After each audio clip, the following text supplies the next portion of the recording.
Fala galera, tudo beleza? Meu nome é André, eu sou fã de luta livre há mais de 30 anos. E no vídeo de hoje a gente vai reagir a EW Awards, que é aquele prêmio que a Império do Wrestling, que é o maior perfil de luta livre em língua portuguesa do mundo, faz em uma votação com vários influencers, né, que trabalham aí no ramo da luta livre. Então, se você quiser saber a minha opinião sobre os resultados que aconteceram, assista esse vídeo do começo ao fim, porque vai ter heel turn em alguns momentos.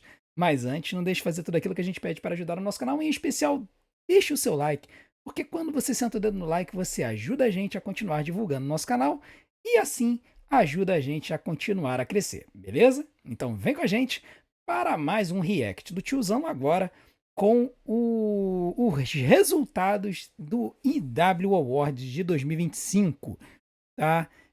Cara, esse W Awards, ele é interessante, né? Tá aqui, a gente tem as informações aqui, né, que estão na página da Império do Wrestling. Aqui você tem as pessoas que foram convidadas, né, para poder votar nessa IW Award.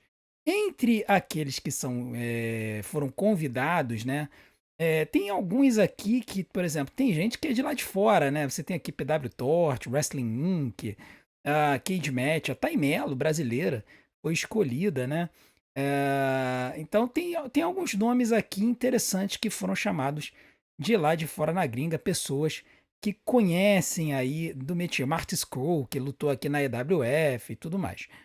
Aqui já dá para ver uma certa questão é que alguns dos nomes de lutadores são nomes ligados à AEW, tá? Então isso pode ter ajudado a enviesar um pouquinho os resultados que a gente conhece, né? Os nomes que a gente conhece aí, porque o que a gente viu é que, assim, os resultados eles foram um pouco enviesados para a AEW. Não muito, mas foram um pouco enviesados, tá? Alguns foram escandalosos.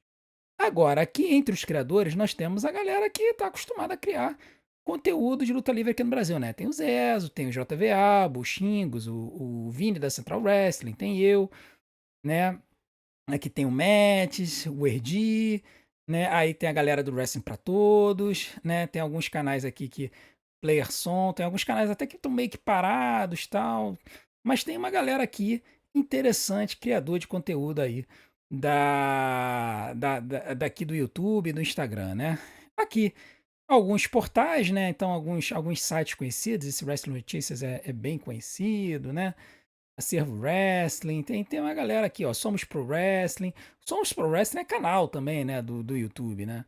Então tem aí alguns sites, né, pessoal, que votou aí nessa eleição, e aqui os lutadores, né? Então aqui nós temos uma galera da EWF, né? Big Snow, Ryan Patrão, essa Domina, eu acho que é.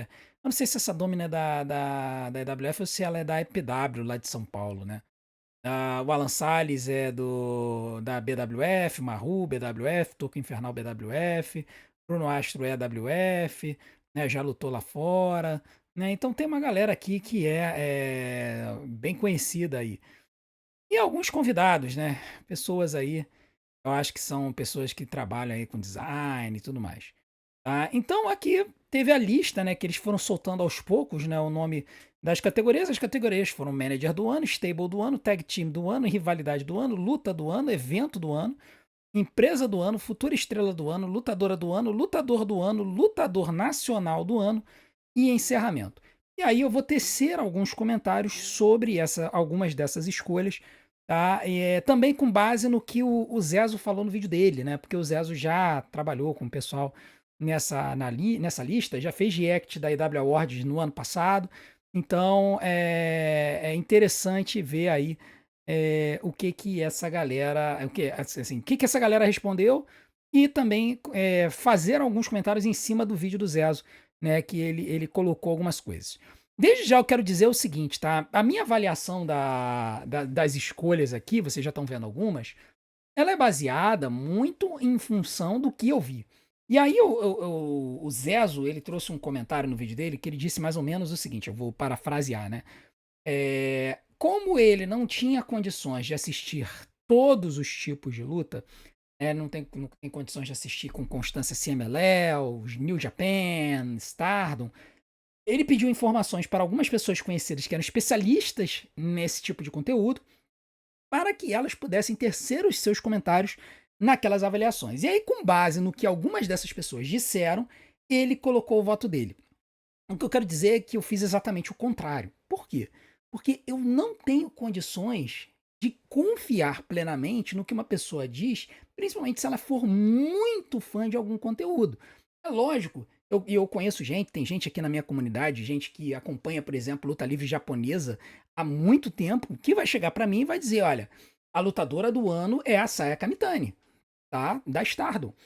Eu vou chegar e falar o seguinte: ok, beleza, mas eu não tenho como tecer essa opinião e dar o meu voto se eu não vi o conteúdo da Saya Kamitani. E mesmo que eu veja, pode ser que eu não prefira. Então, como eu não tinha condições de avaliar tudo, eu fui muito com base do que eu sei, do que eu vi e do que eu pude consumir de luta livre. Então, essa acabou sendo a diferença dos meus votos. Eu não vou lembrar dos meus votos, tá? Mais uma coisa importante, que a categoria de lutador e de lutadora do ano era a única que você podia votar em mais de uma pessoa. Tá? Se não me engano, eram 5. Tá? Então, isso acaba influenciando nos percentuais. Né? Já os demais era apenas uma escolha. Tá?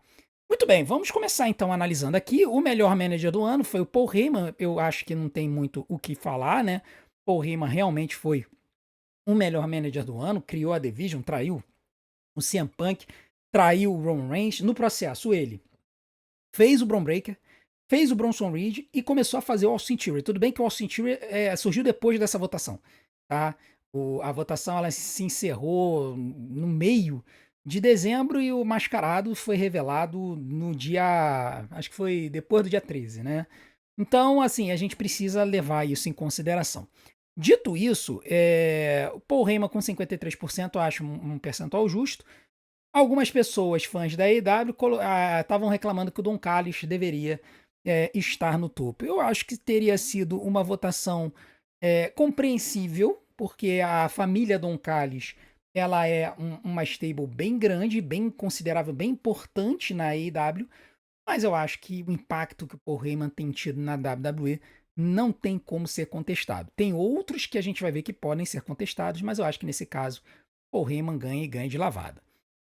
Agora vamos para a melhor stable de 2025. Quem venceu foi os Death Riders, que são a stable top lá da AEW, onde tem aqui o John Moxley, tem o Cláudio Castagnoli, o Cesaro, né, tem a Marina Shafir, Wheeler Yuta, né, tem mais uma galera. Tem o Pac, né, o Daniel Garcia, o Pac tá aqui, o Daniel Garcia tá aqui.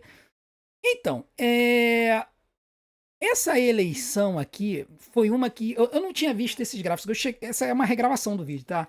Na primeira vez que eu gravei o vídeo, eu não tinha visto os percentuais, eu só tinha visto as escolhas. E o que eu posso dizer pra vocês é que eu concordo com o Zezo quando ele diz que não faz o menor sentido colocar Judgment Day acima da Division, tá?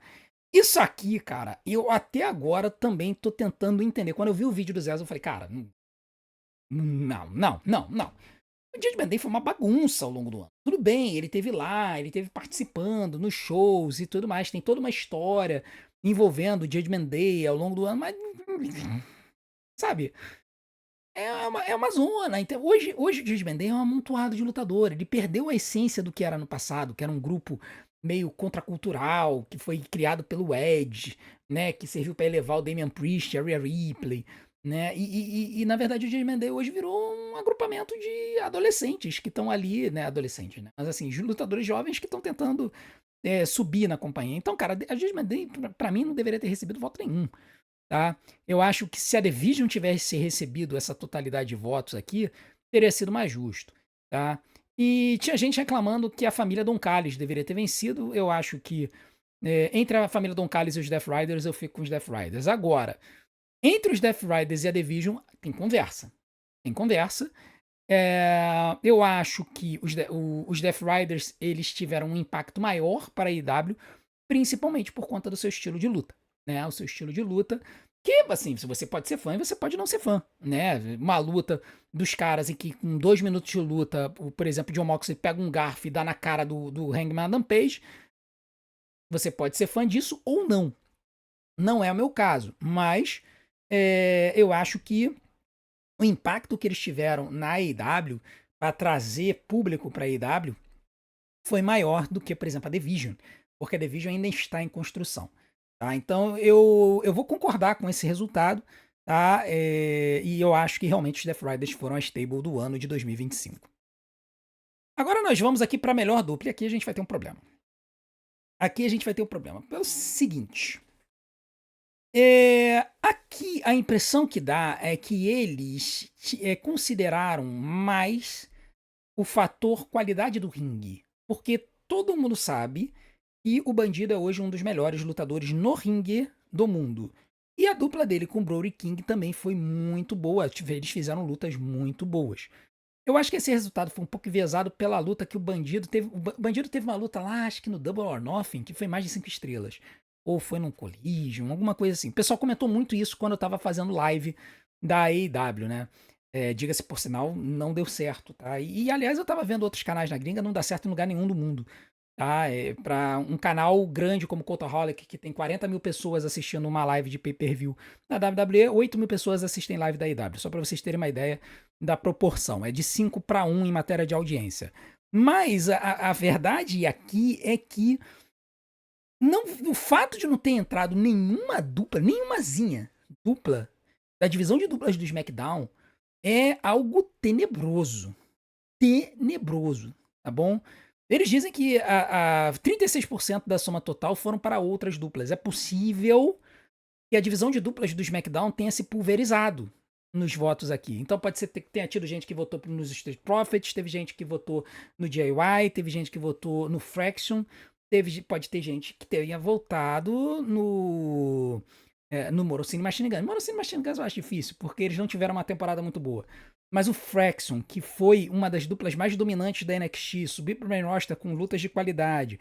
Os Street Profits, que assim, dominaram o cenário de duplas do SmackDown por um bom tempo. O DIY, que foram campeões de duplas no começo do ano e tiveram um entretenimento muito legal ao longo do ano, né? A gente fica brincando lá no canal daquela field eterna do Tommaso Ciampa com a camisa e tudo mais.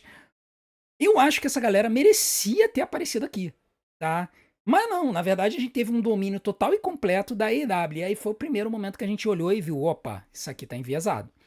Essa é uma lista totalmente enviesada, porque você chegar e falar que, por exemplo, até mesmo os Hards, que tiveram 8%, dizer que eles foram melhores do que o Street Profits ou o DIY, considerando que durante o ano tiveram 2 lutas 5 estrelas dessa galera, que foram as 2 lutas TLC, é um absurdo, tá?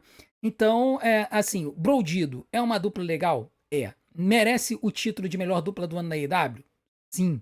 Eu acho que tinha jogo ali com Young Bucks, que foram também muito bons no ringue e tiveram aquela storyline de que eles ficaram pobres, perderam o carro, que também foi muito boa. Mas eu acho que nesse jogo aqui entravam algumas duplas da divisão do SmackDown. Na minha opinião, a melhor dupla do ano foi o DIY. Tá? Eu não sei se foi esse meu voto, pode ser que eu tenha mudado de lá pra cá, mas na minha opinião, hoje, na gravação desse vídeo, a melhor dupla do ano de 2025 foi o DIY. Por conta da qualidade do ringue deles, pelo que eles fizeram, aquele spot do Tommaso Ciampa se segurando no alto da corrente lá na TLC2 no SummerSlam. Cara, aquilo ali é absurdo, tá? Então, assim, pra mim, eles foram a melhor dupla do ano. Mas eu entendo o pessoal ter colocado o Brodido, tá? Seria interessante uma luta entre DIY e Brodido pra ver quem é que teria melhor qualidade no ringue, tá? Agora nós vamos para a melhor rivalidade. E aqui a gente tem um outro problema. Eu acho que Tony Storm e Mariah May foi uma grande rivalidade? Foi. Mas ela terminou cedo no ano. E aqui, quando eu considerei essas votações, eu considerei qual foi o impacto delas ao longo da maior parte do ano. Tá? Então, qual foi o impacto dessa galera ao longo do ano de 2025? Quanto mais tempo ele tiver ficado no topo, maior vai ser o meu apreço por esse cara. Então, quando eu vejo Tony Storm e Mariah May com 24%, sendo que a Mariah May hoje está na WWE com Blake Monroe, pra mim não faz muito sentido. Eu acho que esse resultado foi muito enviesado por conta da luta sanguinolenta que elas tiveram no Double or Nothing. E foi uma das melhores lutas do ano, muito considerada por muita gente a melhor luta feminina do ano. Então, eu acho que o pessoal lembrou da luta, que foi o final da rivalidade, e imediatamente chegou e falou: essa foi a rivalidade do ano. E eu não posso concordar com isso, porque ela acabou muito cedo, ela acabou lá em abril. Qual é a minha escolha a rivalidade do ano. Nós temos aqui CM Punk e Seth Rollins. É uma rivalidade que começou, que na verdade continuou, mas ela teve um startzinho lá na estreia da Netflix, do Raw na Netflix, e ela continua até hoje, mesmo com o Seth Rollins fora da companhia.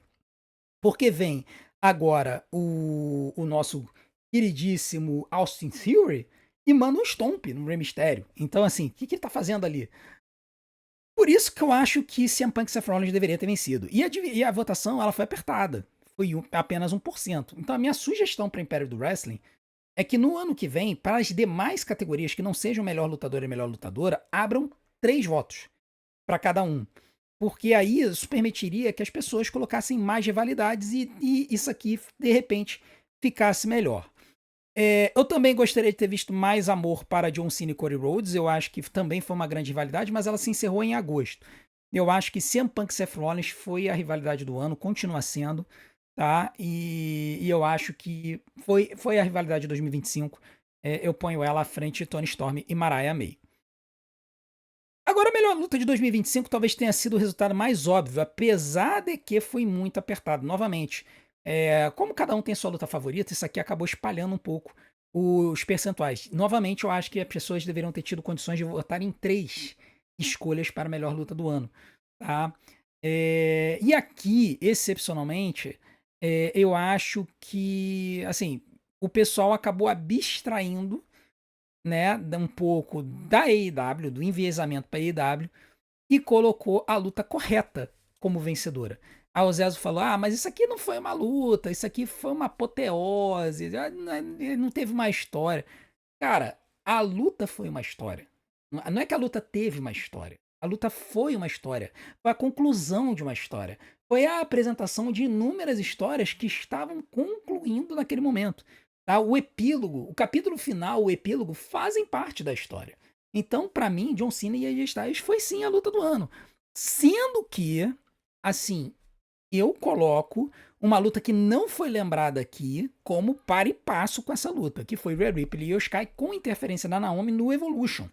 Tá? Eu ainda acho que essas duas lutas foram as duas lutas do ano e eu fiquei entre elas o ano inteiro. Qual foi a melhor luta do ano?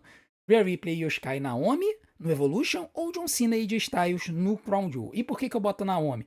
Porque eu não considero que uma luta foi encerrada e a outra abriu. Eu considero que tudo foi uma coisa só. Tá? Apesar de que, oficialmente, a luta da Rhea Ripley e da Io Sky terminou sem vencedora e se iniciou uma nova luta de Triple Threat, eu coloco tudo no mesmo balaio de gato. Tô dando uma roubada mesmo, tá?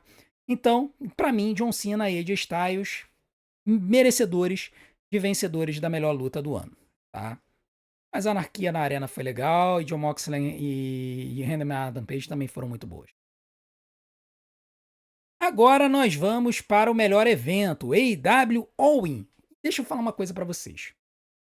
Esse talvez seja o evento que eu posso falar melhor da AEW, porque foi o que a gente fez live aqui no canal. Foi uma live de 8 horas, a gente fez a live do All-In em paralelo com o Great American Bash da NXT, sendo que a gente prestou mais atenção pro All-In do que pro Great American Bash. E depois a gente fez o paralelo com o Saturday Night Main Event, onde a gente prestou mais atenção ao Main Event da All-In do que o que estava acontecendo no Saturday Night Main Event, que a luta foi, se não me engano, Randy Orton e Drew McIntyre. Foi a luta que abriu o show. E aqui, cara, eu vou trazer uma opinião polêmica, tá? O All-In não foi o melhor show do ano. E existem pelo menos, 2 shows da WWE que, na minha opinião, foram melhores. Talvez 3, tá? E eu sei que vocês vão ficar chocados com isso. Mas por quê? Porque o All-In da AEW, ele foi um amontoado de lutas. Aonde algumas, sinceramente, eu não curti. Cassino Gauntlet Match, por exemplo, que é um spot fest com 15 lutadores. Pra mim, não me apetece muito. Tiveram várias lutas na faixa entre 3 e 4 estrelas. E nós tivemos, sim, duas lutas excepcionais. Jon Moxley e Hangman Adam Page. E a luta dos Young Bucks. Né? A luta dos Young Bucks foi contra o Kenny Omega e o Will Ospreay, se não me engano. Não, não foi o Kenny Omega, foi o Will Ospreay e outro lutador lá que eu não lembro agora. Mas o fato é que o All-In, ele em algumas coisas ele decepcionou. Por exemplo, Omega e Kazuchika Okada. A luta decepcionou. Ah, mas foi mais 4 estrelas, tiozão. Sim, mas ela decepcionou. Todo mundo esperava uma luta 7 estrelas. Não foi isso. Então, o All-In, ele, no final das contas, ele foi um show cansativo de assistir, aonde tiveram algumas partes boas e outras partes não tão boas. Por exemplo, Mercedes Moné e Toni Storm também decepcionou um pouco, apesar de muita gente também considerar ter sido uma das melhores lutas do ano no campo feminino. Por isso, na minha opinião, o All-In ele tá abaixo do Evolution da WWE, do Elimination Chamber, e os dois estão ranqueados aqui. Estão aqui. E do SummerSlam, que não foi lembrado. Tá? E, aliás, o fato de terem colocado a WrestleMania 41 e não terem colocado o SummerSlam indica um certo desconhecimento do que foi o WrestleMania 41. Parecem pessoas que não têm muito contato com a luta livre, porque o WrestleMania 41 foi um desastre. Foi um desastre. Ele foi assim, ó, totalmente inconstante. A primeira noite começou ruim, terminou bem. A segunda noite começou bem e terminou ruim. Né? Terminou um lixo. Então você pega, por exemplo, o SummerSlam foi uma constante de boa, principalmente a noite 2. A noite 2 a gente teve a luta do Roman Reigns e do Jey Uso contra os Brombrons, a gente teve a luta da TLC 2, a gente teve John Cena e Cody Rhodes. Então, cara, o SummerSlam, na minha opinião, foi melhor. E, inclusive, hoje, eu colocaria ele para e passo com o Evolution como o melhor pay-per-view do ano. Para mim, o show do ano, o evento do ano, em matéria de qualidade no ringue, em matéria de storylines, e pelo que ele significou, por mais que tenha tido uma arena só com 8 mil pessoas dentro, foi o Evolution 2025. O que deveria fazer a WWE pensar na hora de fazer um show, porque eu acho que eles deveriam dar um pouco mais de carinho para o Evolution. E eu acho até que eles deveriam fazer mais shows totalmente femininos. As mulheres da WWE merecem, tá? Então, para mim, esse resultado aqui, por mais que eu entenda, né, fãs da AEW concentraram os votos no All-In, apesar de que lembraram também do All Out, para mim, o melhor show da WWE, o melhor show de luta livre do ano foi o Evolution. O que aconteceu realmente aqui foi um fracionamento de votos e um bando de gente que não acompanha a luta livre direito e botou o WrestleMania, não faz o menor sentido. Agora, vamos para a melhor empresa. All Elite Wrestling. Melhor empresa do ano. Cara, a grande questão aqui é o critério, né? Qual é o critério para você decidir qual é a melhor companhia do ano? Tá? E aí, aqui eu tô tomando um pouco do vídeo do Zezo e dos argumentos do Zezo. A melhor empresa do ano é aquela que apresentou o melhor produto no ringue? Se foi, no geral, contando todo o ano, vendo assim uma média da excelência da companhia, a AEW bateu na WWE, assim, fácil. A AEW apresentou um melhor produto no ringue do que a WWE. Foi a produção dos shows? Se foi isso, a WWE ganha da AEW, porque a AEW fez show em arenas que a WWE botou a NXT, tá?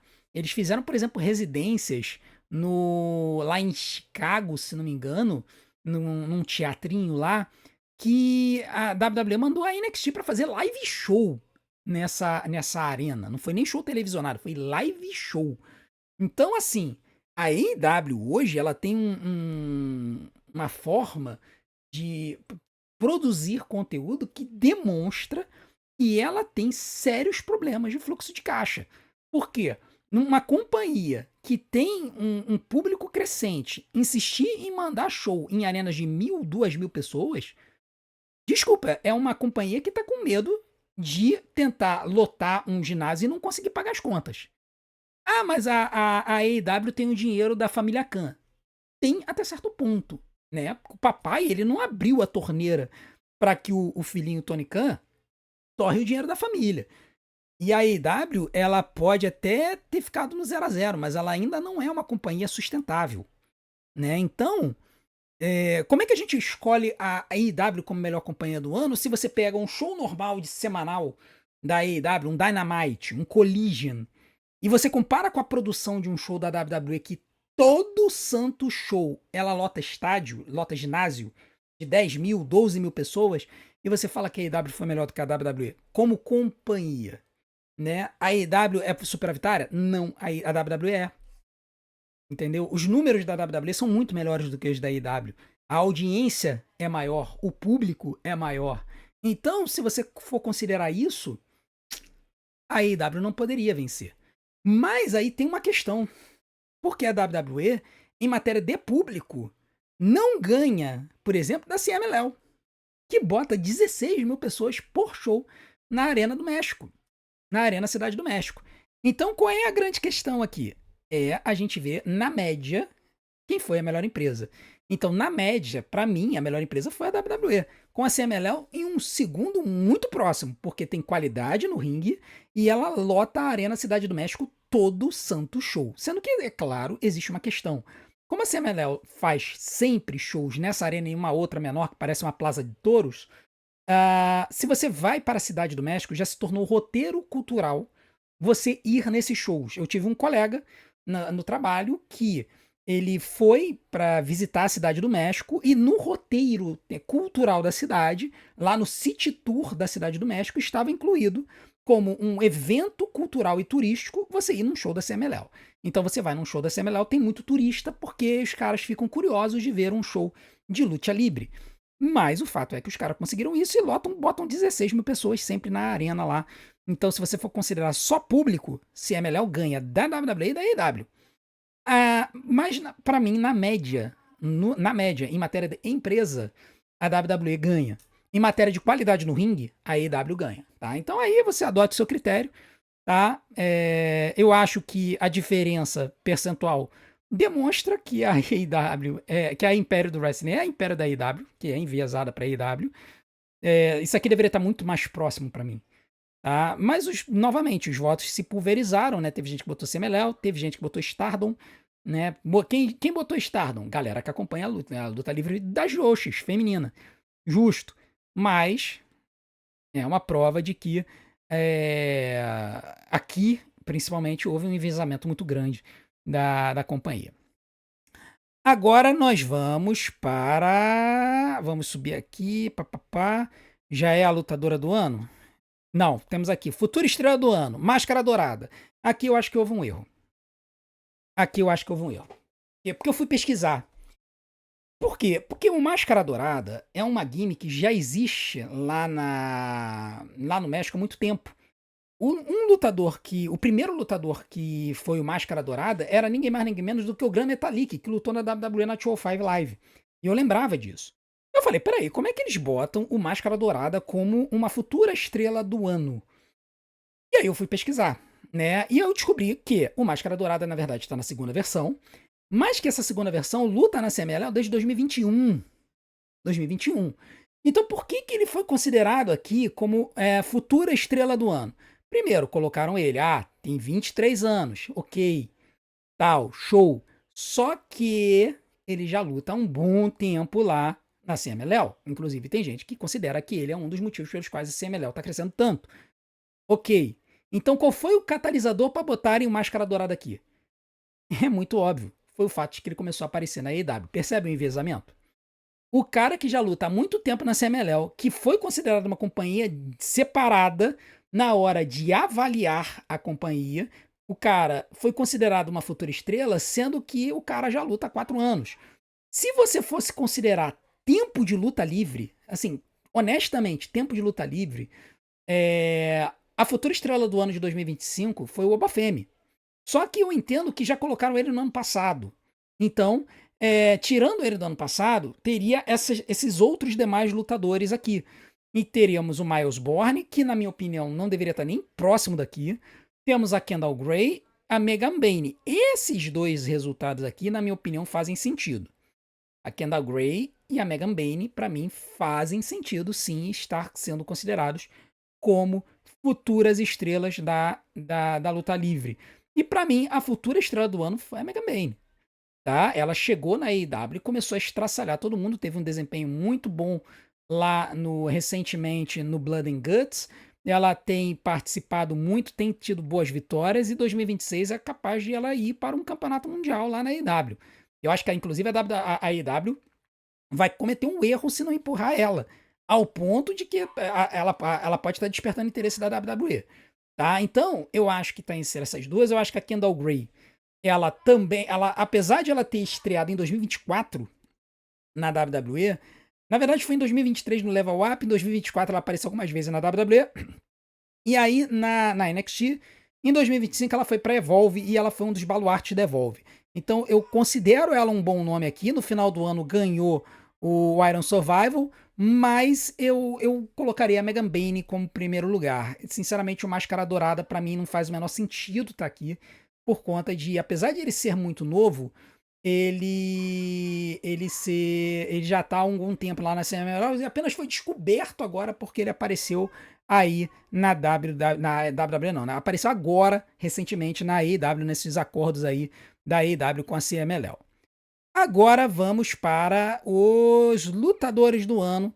Vamos começar aqui pelo lutador nacional. Eles não colocaram os percentuais, botaram o Ryan, o patrão, como lutador do ano, tá? Ele que é o campeão da EWF, fez luta contra o Marty Scurll, aquele lutador da Ring of Honor que veio aqui pro Brasil, fez um show lá na EWF e fez um painel lá com a galera e tudo mais, o que foi muito legal. Assim, eu tenho minhas dúvidas nessa relação aqui, porque eu acho que o Vitor Boer e o Toco Infernal estão também com um grande impacto na BWF, tá? Os dois são campeões, né? Se não me engano, o Vitor Boer foi campeão brasileiro, o Toco Infernal foi campeão foi campeão latino-americano, sul-americano até recentemente. 3 anos como campeão sul-americano. Pra mim, o lutador do ano foi o Toco Infernal. Eu sou fãzaço dele, mas eu entendo o Ryan Patrão ter sido escolhido por conta do impacto dele na IWF e ter vencido o Marty Scurll, tá? Agora nós temos os lutadores do ano, e aqui a gente vai ter um heel turn. Vamos ter 2 heel turns, tá? Eu sei que você estava esperando por esse momento, mas a gente vai ter 2 heel turns. Primeiro, Toni Storm, lutadora do ano. Desculpa, não foi. Não foi. Ah, mas André, a gimmick dela é sensacional. Ok, eu entendo. Mas luta boa ela teve algumas, tá? Que eu acompanhei. Não foram muitas. Ela não teve constância. Algumas lutas dela, ela parecia estar descansando, tá? Eu gosto da gimmick dela, adoro a Toni Storm. Adoro a Toni Storm. Eu acho que foi o maior crime da WWE ter dispensado ela. Eu acho que ela deveria ter sido investida na WWE. Ela era uma das minhas lutadoras favoritas na WWE. Ainda é na AEW. Mas, cara, aqui, vocês vejam a divisão aqui, como é que foi próxima, né? Toni Storm, Io Sky e Mercedes Moné com a Stephanie Vaquer vindo em quarto e a Saya Kamitani lá embaixo, né? Como eu não assisto Stardom, não assisto New Japan, vamos considerar essas 4 aqui. Vamos lá. Primeiro, eu tiraria a Mercedes Moné daí. Mas, André, por que você tiraria a Mercedes Moné? Ela ganhou 500 mil títulos esse ano. Foram jogadas de marketing. Tá? Foram jogadas de marketing. A Mercedes Moné criou esse gimmick de múltiplos cinturões, e os donos das companhias chegaram para ela, chamaram ela para ela lutar na companhia, nas companhias independentes, chegaram e falaram: olha, tá aqui o meu cinturão feminino, leve para fazer merchan dele. Tá? Ninguém diz que no contrato lá da Mercedes Moné diz que ela levaria os títulos, tá? Em nenhum lugar tá escrito isso, ninguém chegou a acusar a Mercedes Moné disso. Mas fazia parte da gimmick dela. Tá? E, sinceramente, daqueles 13 cinturões que ela tem, 10 são de companhias independentes que ninguém conhece. Tá? Só uns 3 ali são de importância, que foi da New Japan, que ela eventualmente perdeu, foi da Ring of Honor e da AEW. Tá? Acho que teve a Rev Pro lá na Inglaterra também, mas mesmo assim, menos. Então, assim, Mercedes Moné, pra mim, não está no nível das outras 3. Ficamos entre Toni Storm, Io Sky e Stephanie Vaquer. A Stephanie Vaquer foi a lutadora que ao longo do ano teve mais sucesso em matéria de títulos, na minha opinião. Ela começou o ano ganhando o North American Championship da NXT. Depois, em março, se não me engano, ela ganha o campeonato da NXT da Julia. E aí, ela sobe pro main roster como campeã da NXT, perde naquela luta insana contra a Jacy Jane, que ninguém achava que ela ia ganhar. E uns 3 meses depois ela ganha o campeonato mundial feminino naquela luta contra a Io Shirai pelo título vago da Naomi. A Stephanie McMahon seria campeã mundial se a Naomi não tivesse saído para ser mãe? Não sei. Tá? Tem gente que acha que ela teria, que a Stephanie McMahon teria derrotado a Naomi, tem gente que diz que não.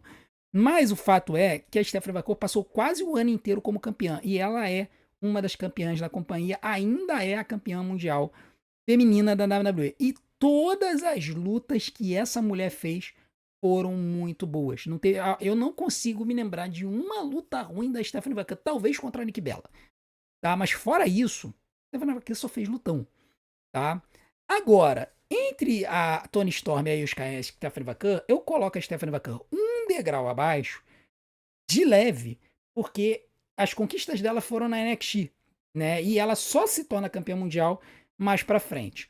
E se a gente, como eu não considero só qualidade no ringue, eu considero storyline também e tudo mais, eu coloco Toni Storm e Io Shirai como as principais do ano. E entre a Toni Storm e a Io Shirai, eu fico com a Io Shirai, porque pra mim a Io ela teve as melhores lutas em matéria de média, tá? Ela só teve lutão. A Io Shirai entrava no ringue, era lutão.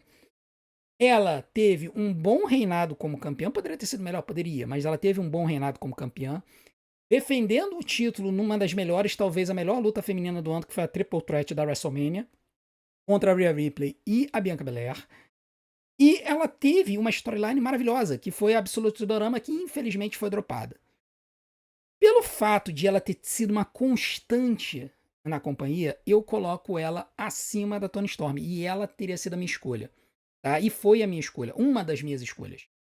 Mas eu coloquei a Toni Storm também. E aqui foi aquela votação que você podia colocar várias pessoas ao mesmo tempo. E aí, o que aconteceu foi que foi um empate técnico. Né? 50 e 49,8 eu considero um empate técnico. Então, eu acho que a Toni Storm merece a vitória, mas para mim a Io Shirai, ela é a lutadora do ano, tá? Eu apenas acho e, assim, essa divisão aqui foi muito da galera, o que, que a galera lembrou, né? E a galera lembrou dessas 4 aqui.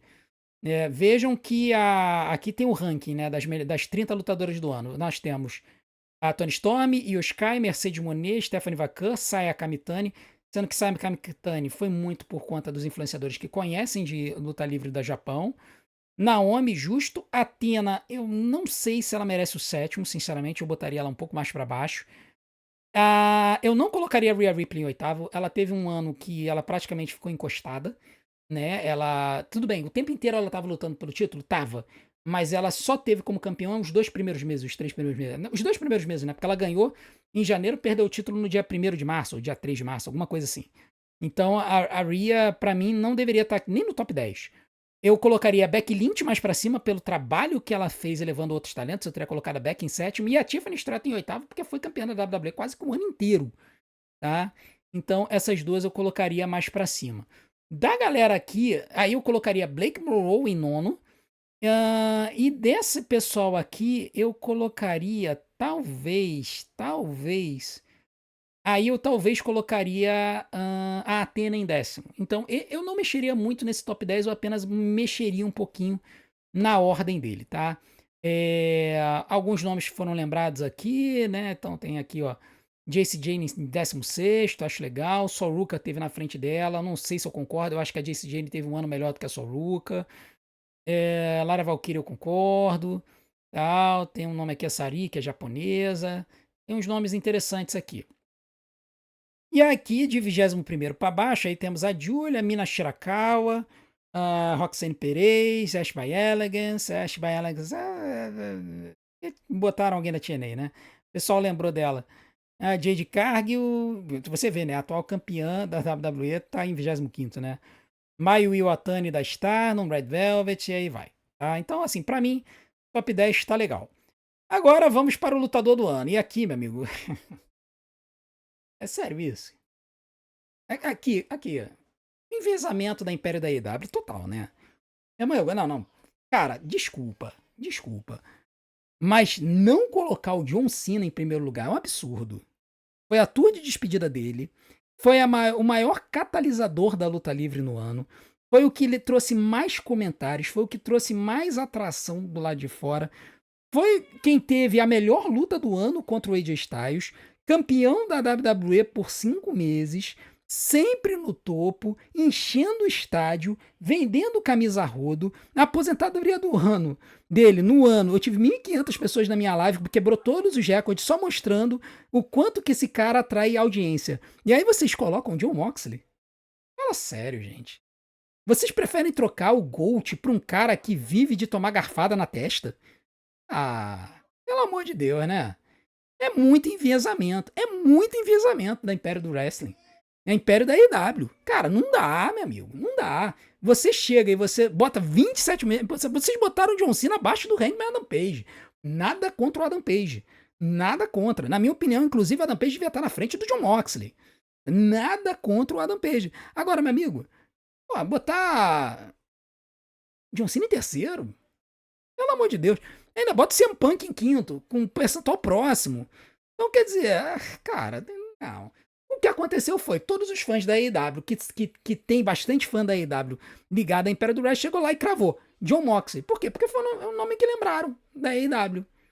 Tá? Ah, mas o Jon Moxley, ele foi lá no main event da AEW. Ok, o John Cena teve um poder de catalisação muito maior. Muito maior. Se na aposentadoria do Cena a WWE tivesse colocado o show de aposentadoria do Cena no dia 13 de dezembro num estádio para 100 mil pessoas, eles teriam enchido o estádio.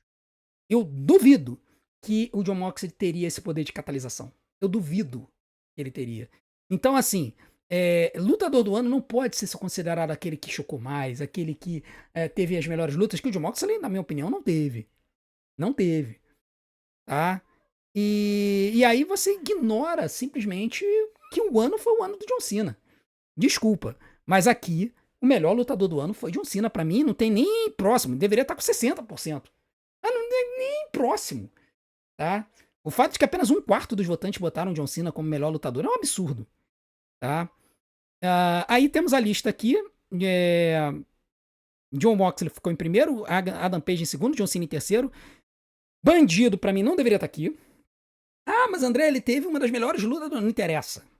Não interessa. Pra mim, impacto também conta na escolha do melhor lutador do ano. Então, pra mim, eu não colocaria ele aqui. Também não colocaria o CM Punk aqui. Também não colocaria o Dominic Mysterio aqui. O Gunther, pra mim, estaria em quarto. O Gunther, pra mim, estaria em quarto.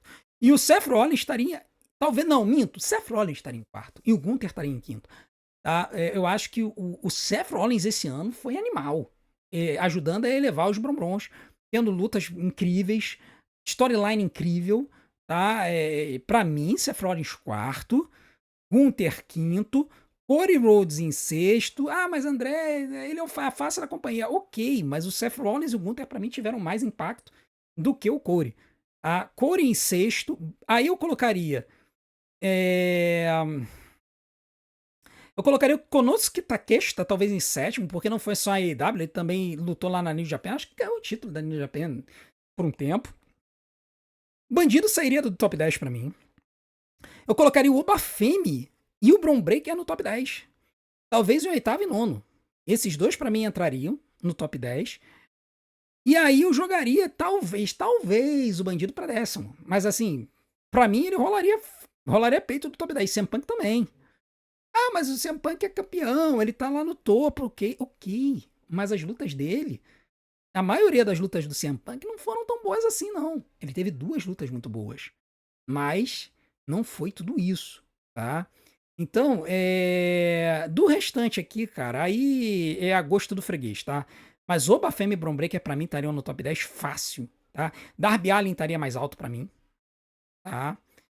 Jey Uso pra mim não deveria nem estar nessa lista. Aqui, mas ele foi campeão da... Dane-se se ele foi campeão da WWE. Sami Zayn deveria estar mais alto. Outro que nem na lista tá, que deveria estar aqui, mas que, pô, tudo bem, ele chegou no final do ano, foi o Ilya Dragunov. Eu acho que deveria estar aqui, tá? Talvez aqui no top 30. E é isso, tá? Jey Uso pra mim sairia daqui. Tá? Assim, cara... Enviesamento total pra AEW, né? Essa que é a verdade. Isso aqui é um absurdo. Isso aqui, quando eu olhei esse resultado aqui, eu quase dei um chilique, porque é inacreditável. Inacreditável, tá? Bom, tendo dito isso, já era para ser um vídeo de 20 minutos, acabou sendo um vídeo de 45, tá? Me desculpem se eu falei muito, mas enfim, essa foi a minha opinião sobre os resultados da IW Awards. Se vocês quiserem continuar ajudando o nosso canal, não deixe de fazer tudo aquilo que a gente pede, deixe seu like, se inscreva no canal, ative o sininho para receber as notificações dos nossos próximos vídeos, deixe seu hype e, acima de tudo, assista e maratona os nossos vídeos, que é tempo de visualização que faz o YouTube divulgar a gente. Vou deixar uma opção aqui na tela para vocês, para que vocês maratonem nosso conteúdo. Desde já eu agradeço. A gente se vê do outro lado, um grande abraço, até a próxima.